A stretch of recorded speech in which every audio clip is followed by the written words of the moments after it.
Olá, pessoal, tudo bem com vocês? Vamos para mais uma videoaula. Aqui quem está falando é o professor Anderson Knaip Duarte. Bom, o assunto hoje é ótica geométrica, mas é direcionado, o estudo para as leis da reflexão e refração da luz. Ok, galera? Vamos começar então. A primeira coisa que nós vamos falar aqui é do princípio da propagação retilínea da luz. O que esse princípio diz, né? Nos meios homogêneos, transparentes e isotrópicos, a luz se propaga em linha reta, conforme ilustrado na figura. Então, vamos ver aqui, ó. Nós temos aqui um raio de luz que vindo aqui da água, tá?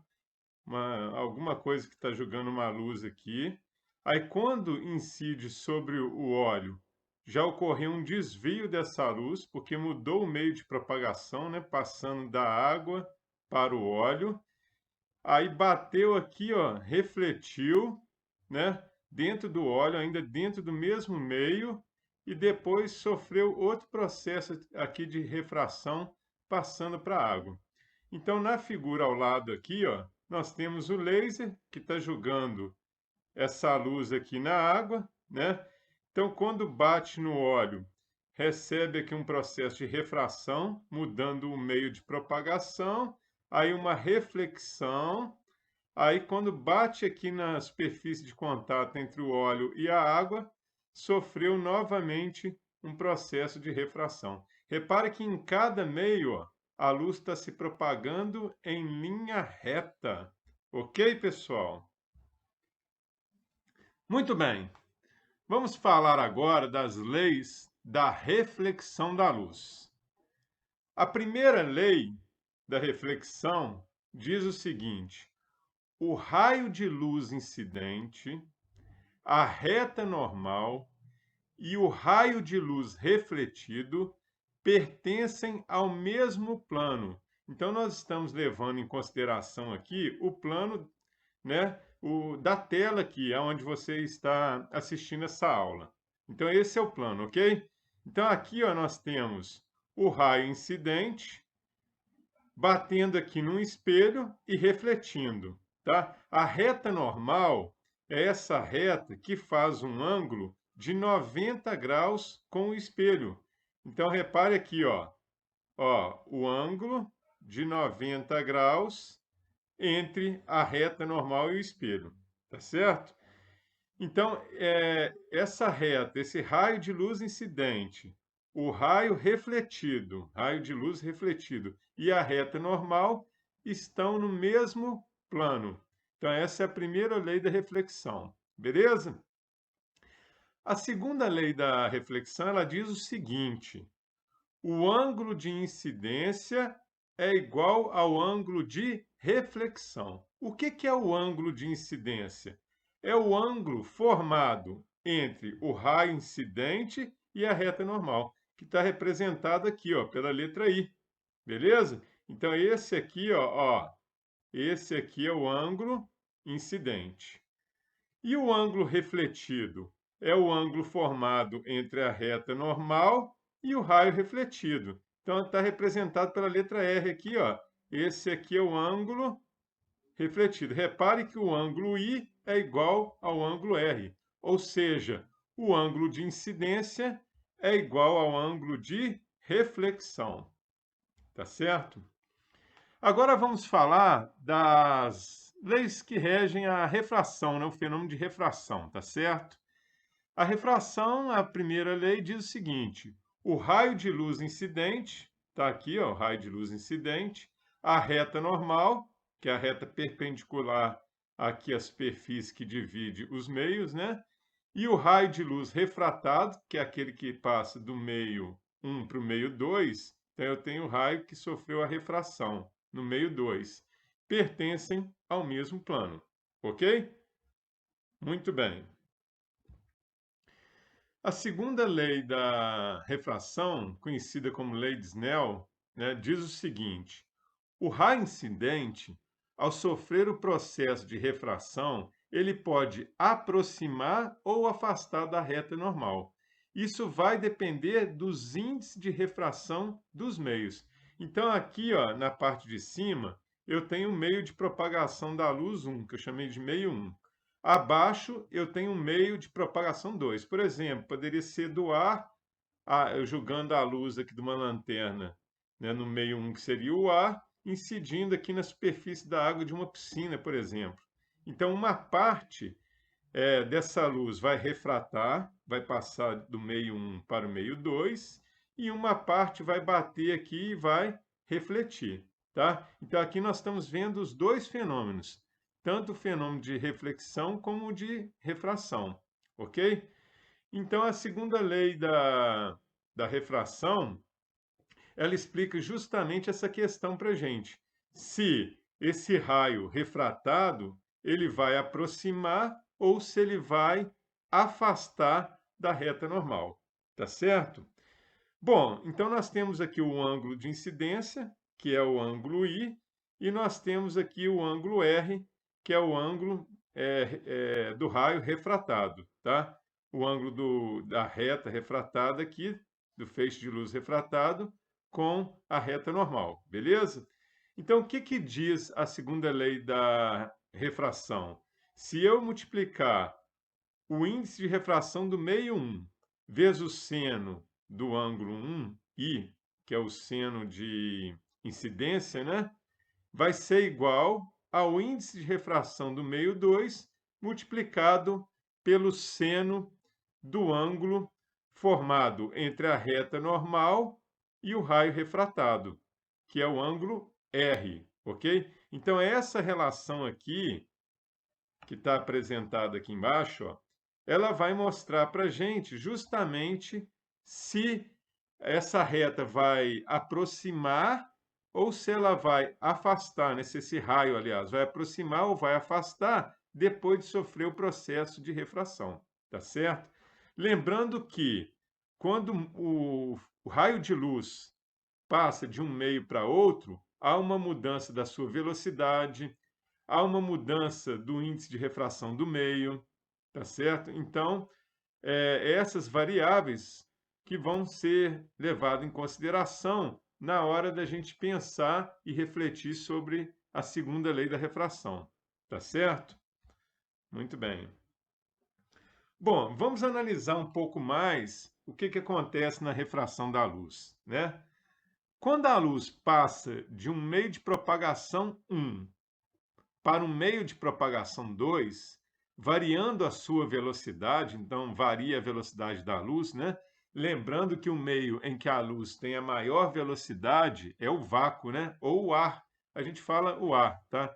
Em torno aí de 300 mil quilômetros por segundo, tá certo? A velocidade da luz é no ar, né? Então, quando passa de um meio de propagação 1 para 2, para o meio de propagação 2, alterando a velocidade, a gente diz que ocorreu o fenômeno que é chamado de refração da luz. Tá certo, galera? Bom, quando o raio de luz incidente não for normal, perpendicular, à reta que delimita os meios 1 e 2, a variação de velocidade da luz será acompanhada de um desvio da sua direção de propagação. Então, olha só, nessa primeira imagem aqui, ó, eu tenho uma incidência do raio formando aqui, ó, 90 graus, ó. Forma 90 graus, tá? Aqui, ó, um ângulo de 90 graus, né? Com a superfície aqui, ó, que vai delimitar os dois meios, tá? Então, nesse caso, repare que não vai haver desvio da luz, ó, tá certo? Ela vai seguir direto quando ela incidir perpendicularmente à delimitação dos meios, ok? Mas, nesse segundo caso aqui, ó, em que eu estou jogando a luz de forma inclinada, ó, formando um ângulo I com a reta normal. Aí o que que vai acontecer? Aí já vai haver um desvio dessa luz, ó. Por isso, se a gente observar essa imagem que está aqui, ó, no copo, parece até que o lápis está quebrado, né? Reparem que aqui, ó, houve um desvio da imagem, ó. Isso acontece justamente por causa dessa incidência da luz não ser perpendicular aqui, ó. Tá vendo? A gente está olhando pela lateral aqui, então o raio de incidente para a gente não está sendo perpendicular, né, para enxergar essa imagem, tá? Por isso que a gente enxerga a imagem aqui, ó, totalmente distorcida, né? Por causa da mudança de velocidade da luz ao passar de um meio de propagação para outro, ou seja, do ar para a água. Tá certo, galera? Beleza? Bom, então, nós temos também o que nós chamamos de índice de refração. Aí nós temos o índice de refração absoluto e o índice de refração relativo. O índice de refração absoluto é quando a gente compara o índice do meio que a gente está levando em consideração com o ar, né? A velocidade da luz no ar ou no vácuo, tá certo? Então, como que seria dado esse índice de refração absoluto? Então, eu tenho aqui o N, ó, que é o índice de refração absoluto, eu vou pegar a velocidade da luz no vácuo e dividir pela velocidade da luz no meio onde eu estou considerando a propagação da luz, tá certo? Então, é como se a gente estivesse comparando a refringência, né? O índice de refringência em relação à velocidade da luz. Né? Por exemplo, se eu tenho lá um índice de refração do meio igual a 1,30, né? O que significa isso? No ar, o índice de refração é 1. Então, se eu tenho 1,30, significa que nesse meio o índice de refração vai ser 30%, aliás, a velocidade da luz vai ser 30% menor do que a velocidade da luz no vácuo ou no ar. Beleza? Então, gente, o conceito de refringência, ele está relacionado com o índice de refração do meio. Assim, podemos dizer, né, que um meio é mais refringente que o outro quando o seu índice de refração é maior que o do outro, ok? E o índice de refração relativo? Aí vai depender dos meios de propagação que eu estou levando em consideração. Por exemplo, vamos supor que a luz está passando ali da água para o vidro, né? Então eu vou fazer a relação de um índice de refração em relação ao outro. Então eu tenho aqui essa equação, ó, né? O índice de refração do meio 2 em relação ao índice de refração 1, né? Aí eu vou dividir o índice de refração 2 dividido pelo índice de refração 1. Aí eu tenho um índice de refração relativo. Tá certo, galera? Muito bem. Agora nós vamos utilizar o simulador FET Colorado para a gente poder explicar um pouco mais esses conceitos, né, que nós vimos aqui inicialmente, tá certo? Bom, vamos tentar ver aqui, só um minutinho, né, para a gente. Muito bem, aí conseguimos abrir aqui, né, o simulador. Vamos continuar a aula então, galera, ó. Então vamos começar aqui. Eu vou considerar os meus meios aqui de propagação da luz. Aqui em cima eu vou deixar o ar mesmo, tá? Eu posso mudar o meio aqui, ó, se eu quiser, tá certo? Mas eu vou deixar do ar e embaixo eu vou deixar água.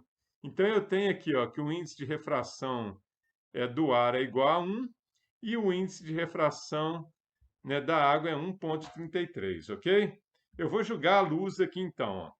Reparem que uma parte da luz está refletindo e a outra está sendo refratada, está sofrendo um processo de refração, ok? Aqui eu consigo inclinar, ó. Vamos colocar aqui um medidor, ver se eu consigo pôr aqui, ó, para a gente poder medir o ângulo, tá certo? Muito bem. Vou tentar encaixar ele bem em cima aqui da reta normal, ó. Aí, para ficar direitinho, tá certo? Então, vamos colocar ele aqui, ó, 90 graus, ó. Olha o que vai acontecer. Tá vendo? Se a incidência formar 90 graus aqui com a superfície, ó, de contato entre os dois meios, né? pode ver que não há o quê? Reflexão, tá certo? Então, nesse caso, toda a incidência da luz está sendo refratada, ó. Agora eu vou inclinar aqui, ó. À medida que eu vou inclinando, ó, observe que eu tenho uma parte aqui, ó, sendo refletida, ó. Uma parte refratada e uma parte refletida. Então eu vou alterando o ângulo aqui, ó. Se eu colocar aqui, por exemplo, 30 graus, ó. Olha lá, eu tenho essa parte sendo refratada e essa aqui sendo refletida. Reparem que esse ângulo aqui, ó, de baixo, é o ângulo refratado. E esse ângulo aqui de cima é o ângulo de reflexão, tá? De incidência aqui, né, do raio com a reta normal, ó. Então vamos pensar primeiro vamos lembrar que a primeira lei da reflexão, o que que ela fala? O raio de luz incidente, a reta normal e o raio de luz refletido estão no mesmo plano. Então, essa reta normal aqui, esse raio de incidência e esse raio refletido estão no mesmo plano, no plano da tela aqui do computador, ok? Muito bem. A segunda lei da reflexão, ela fala o seguinte: o ângulo de incidência do raio de luz é igual ao ângulo de reflexão. Então, reparem que aqui, ó, esse ângulo de incidência entre o feixe de luz, o raio de luz que chega, e o refletido, raio de luz que sai. Então, esse ângulo que vale 30, e o ângulo de incidência vale 30, né? E o ângulo de reflexão também vale 30. Tá certo? Então, essas são as leis da reflexão. Bom, agora vamos lembrar os conceitos relacionados, então, à refração. A primeira lei lá que nós abordamos sobre a refração foi o seguinte, né? O raio de luz incidente, a reta normal e o raio de luz refratado estão no mesmo plano. Então, aqui eu tenho o raio de luz incidente, o raio de luz refratado, né? E a reta normal, ó, todos no mesmo plano, ok? Muito bem. A segunda lei, lei de Snell, né, ela diz o seguinte: o raio incidente, ao sofrer o processo de refração, pode aproximar ou afastar da reta normal. Isso vai depender dos índices de refração dos meios. O que eu quero dizer com isso, né? Quando a luz ela muda o meio de propagação, ela muda de velocidade e de direção, tá certo? Bom, muito bem. Aqui, ó, se a gente observar, o ângulo de incidência, então, do raio incidente com a reta normal é 30 graus. Já o raio refratado aqui, ó, esse ângulo é menor do que 30. Então, reparem que, nesse caso, o raio que foi refratado, né, a luz, né, a reta de luz aqui, ó, o segmento de luz que foi refratado, ele se aproximou da reta normal, né, o feixe de luz refratado, ok? Então, vamos avaliar isso de acordo com o índice de refração, tá certo? Então, nós temos o meio 1, que é a água, cujo índice de refração vale 1. E o meio 2, que no caso aqui, aliás, o meio 1, que é o ar, né? Cujo índice de refração vale 1, e o meio 2 é a água, cujo índice de refração é 1,33. Estão dados aqui, ok? Repare então que a luz está passando de um meio de menor índice de refração para um meio de maior índice de refração, ou seja, um meio menos refringente para um meio mais refringente. Então, está havendo o quê? Uma aproximação do feixe de luz da reta normal, tá? E se a gente comparar, né, os dois índices de refração, né, qual a conclusão que nós podemos tirar, né? Significa que a velocidade da luz no ar, ela é 33% maior do que a velocidade da luz na água, né? Isso a gente consegue visualizar aqui, ó, essa diferença de porcentagem, justamente comparando os dois índices de refração, tá certo? Bom, aqui tem como também, ó, a gente está medindo a intensidade desse feixe de luz, ó. Se eu colocar aqui, ó, a intensidade, está vendo que muito pouca coisa desse feixe de luz está sofrendo o processo de reflexão, né? A maior parte, ó, aqui, ó, quase 97% do raio está sofrendo refração. É lógico que se eu alterar aqui, ó, né, a inclinação, a intensidade do raio refletido vai aumentar, ó. Olha lá, já aumentou aqui para quase 13%, tá vendo? Então, essa inclinação aqui também, ela acaba mostrando para a gente a intensidade de luz que sofre refração e reflexão. À medida que eu vou alterando aqui, ó, né? Se eu tenho uma inclinação menor, eu aumento a intensidade de luz que é refletida. Se eu tenho uma inclinação maior, ó, eu tenho maior parte da luz sendo refratada, tá certo? Então, isso aqui também é uma outra observação importante, né? Aí nós podemos fazer o inverso agora, né? Eu vou jogar o feixe de luz aqui de baixo para cima. Vamos mudar aqui então, ó. Eu vou passar a água para cima, tá? Reparem que se eu tenho o mesmo meio, ó, água com água, o feixe de luz não sofre desvio, né? Então eu vou passar o ar aqui para baixo agora. Vamos ver, olha só o que está acontecendo, ó. Ó, então aqui perpendicular não sofre desvio, né? Repare o seguinte agora, ó. Ó, eu tenho aqui o ângulo de incidência, vamos colocar 30 graus aqui, ó. 30 graus. Reparem que agora o raio refratado, o que está acontecendo com o raio refratado aqui, ó? Ele está formando um ângulo maior que 30. Ou seja, né, esse feixe de luz refratado, ele está se afastando da reta normal. Então, quando a luz passa de um meio em que eu tenho um índice de refração maior para um meio onde eu tenho um índice de refração menor, né, a luz vai fazer o que a ser refratada? Ela vai se afastar da reta normal. Tá certo, pessoal? Muito bem, então o que nós preparamos para hoje é isso. Espero que vocês tenham gostado bastante dessa aula, tá? E vou deixar uma dica aqui para a próxima aula. Na próxima aula, nós vamos trabalhar com prisma, tá certo? Então, nós vamos poder verificar o que acontece com a luz quando ela atravessa um prisma. Tá bom, pessoal? Mas esse é assunto para a próxima aula, tá certo? Fiquem atentos, se liguem no meu canal aí, não deixem de participar, postem os seus comentários, tá? Porque isso tudo aqui está sendo feito para vocês. Bons estudos, galera, e até a próxima!